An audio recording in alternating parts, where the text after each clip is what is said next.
say, hypothetically, it's August 1st of 2020. The pinnacle time of year for weather and, well, just overall time of year to be outdoors riding a bike.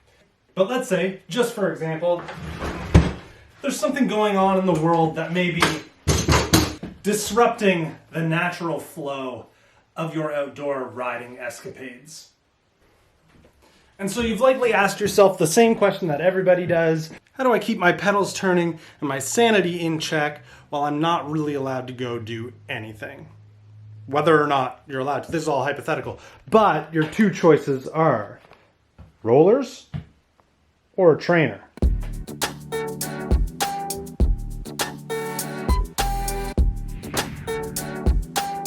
Short, in my opinion, answer, the correct way to go so that you don't run into the very plausible issue of your bike becoming a clothes hanger, go with rollers. Though if you are looking for a good spot with lots of places that act like hooks for hanging wet clothes instead of putting them in the dryer, buying a trainer and putting your bike in it and not using it is a fantastic way to go.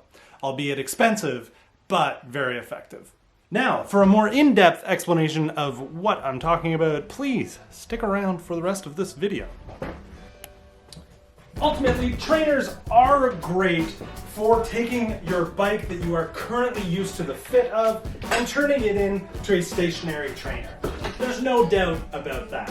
The level of a workout in the way of resistance to your legs is, for the same price, going to be much higher in a trainer than it will be in a roller. Not to mention, they really take like zero skill to use whatsoever.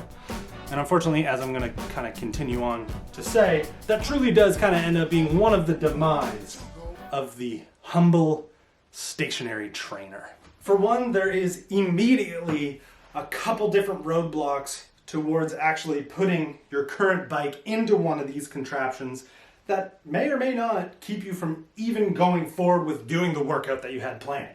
Number one is you gotta run one of these special compound tires. Most of them are blue, other companies put them in different colors, on your bike. The reason that you need to do this is because it is a different rubber compound that handles heat better than any road-going tire would. If you try and use your current tire on a trainer, the level of heat that's generated through this small little roller here will absolutely melt and destroy whatever it is you have on there. Thus, leading you needing to go get a new road-going tire and hopefully have learned your lesson and get the proper trainer tire. Also, I'm gonna say buy some tubes as well. And maybe some Mr. Clean Magic erasers because the wall behind you, it's gonna be full of rubber. Next up is making sure you don't lose the skewer that came with the trainer so that you can safely put the bike into the trainer. That is more squared off, nicer skewer area. So that when you actually go to put this into the trainer, it holds on to it properly. Okay, so we've determined the two roadblocks that do prevent you from using your current bike the way it is in a trainer. You gotta make those changes. But that's the thing, you need to make those changes. You can't just have your tire and have your skewer, you need to put them on. So if you don't know how to change a tire, you may be going to a bike shop to get them to do it. If you do know how to change a tire, then you need to go through the annoying task of actually swapping a tire over.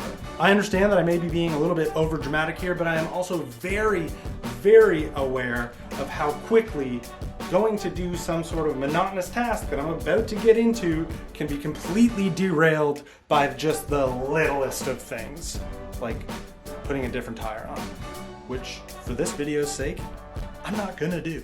Now, perhaps you'll be one of those people who argue, well, that's easy. Just build another wheel, buy a cassette, buy the tire, and buy a tube with the skewer in it all the time. And just have a trainer wheel setting aside, ready to go all the time. But now you're just into another bunch of expense to try and make this workout that you want to do go a little easier.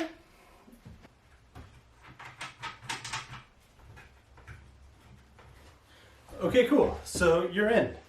You haven't given up at this point. you can get on and start pedaling while staring at maybe a TV, I guess. Now, if you do truly have the mental capacity to be able to sit here and do this for the extended period of time that you need to get the workout that you're looking for, then I commend the power that you have over your body. This is terrible. I hate every moment of this. But there truly is no debating the fact that this is probably the most effective way to get a leg and cardio workout on the bike that you are used to indoors when you're not maybe, for some reason, allowed to go outside. And there is the added benefit of being able to change the resistance in the machine itself out of the box. So if this seems too hard or too easy, you just kind of like flick this lever, the resistance goes up, and then you can obviously change your gears to suit what you need it to. I truly and utterly cannot argue the effectiveness of the fitness training that this does provide. But what I can argue is the unbelievable amount of boredom that riding a stationary indoor bike does induce.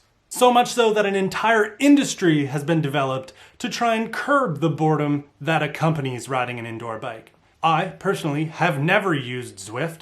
I don't really have a whole lot of intentions on using Zwift. That is not for me to sit here and say that it does not have a place. Obviously, with the demand that's out there, it does. I can see the appeal to wanting to get one of these, that you feel you're going to use it in an effective manner for a long time to come, but there's a reason why newer trainers are always for sale on either Facebook Marketplace or like local Craigslist style ads. Enter my indoor friend and companion, the rollers. The truly nice and convenient part about rollers is setup time is 0. You just fold them out, make sure the elastic is where it's supposed to be. There we go. And they're ready. You put your bike on it and start riding.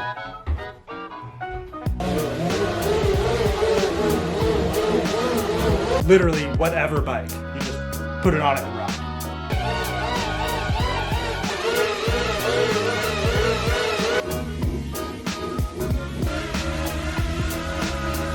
See, the minimal amount of roadblocks for actually getting onto a set of rollers makes it a lot harder to say, I want to do all this stuff first. And the missing level of interest, danger, and possibility of getting hurt that is a stationary trainer that holds you in place is gone with a set of rollers, because you can very, very much get hurt and have to stay on guard and pay full attention while riding a set of rollers, because you can fall off the side, you can fall over, you can ride really fast and have your front wheel come out, and that's fairly catastrophic.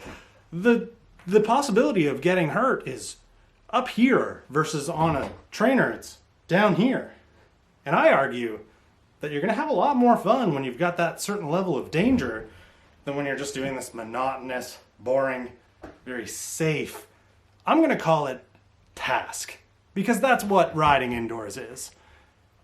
It's a task. Now, when it comes to this piece of equipment, mine especially, I've got a very simple set of rollers, and unfortunately it doesn't come with that added level of, adjustability. There's nothing here. There's no resistance built in to any of this whatsoever. That's a little bit annoying, but I'm sure, and I actually know, based on Gold Sprints, you can get some sort of resistance band or weight to add to your rollers, whatever brand they may be. But a very easy workaround for this is to just toy around with the tire pressure in your bike. If you've got slightly lower tire pressure, the resistance really goes up on a set of rollers. And life gets a lot harder because it does not want to coast nearly as good on the rollers. So that's an easy way to build up resistance, have fun while you're riding, and possibly get hurt. It's all about possibly getting hurt to make sure that your interest stays in something as monotonous as riding in place with really nothing to look at. And besides, there's like certain levels of how good you can get at riding a set of rollers. After you get over your initial fear and the initial wobbliness that is learning how to ride rollers. Like learning how to start without having anything around you and holding on to something. Riding with no hands. Riding in a time trial position without falling down. Learning how to get off of the rollers without unclipping. Learning how to get onto the rollers without clipping, riding, and then hopping off again.